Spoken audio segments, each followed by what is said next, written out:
زما نوم ثانیہ دی او زه د اکبر بورډ نه تعلق دی. زما د والد صاحب نوم دی تلاوت خان، هغه یو ټیچر دی او زما سکول نوم دی خیبر اسلامک ماڈل سکول سسٹم اکبر پورہ. میٹرک کې مې 1088 وشتل او محنت مې کړه او په ځان مې یقین و چې انشاءالله چې زه محنت کوم نو زه به که خیر انشاءالله پوزیشن اخلم. بیا ساينس به ویم او جنا کالج مې ډریم دی چې ای ته لاړ شم او مخکې ویم چې ډاکټر هغه خوښ دی چې زه یم چې ډاکټره جوړه شم. بس په ځان باندې یقین ساتئ او کنفیوز کېږئ. ما ډېر خلک چې دی په هغه په پیپرو کې ټینشن واخلي او د کنفیوژن د وجې که هغه له سم ورځي نو هغه ترېنه هیر شي چې حال کې څه چلوي تاسو پر چا باندې ډیپینډ مه کوئ او خپله تیاري فل کوئ. زما نوم کیډټ بی بی مریم ده. زه ګرلز کیډټ کالج مردان انسټیټیوشن سره تعلق ساتم.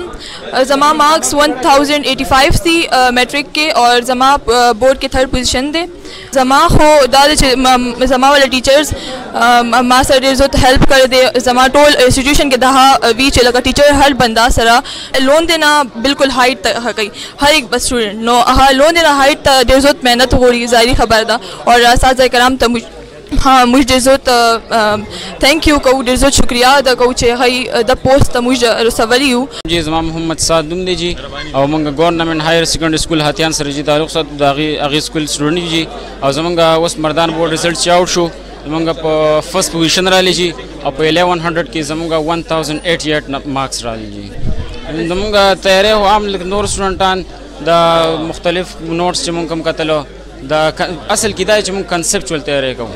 د گورنمنٹ سکولونو کې دا چې استادان چې کوم دي ایکسپیرینس ټیچران دي نو کنسپچوال موږ د نمبر سیکرټ چې کوم دی دا چې موږ ورته کنسپچوال سټډي وکړه د هغې په بیس باندې موږ شکر الحمدلله دا مارکس واخیستل جي.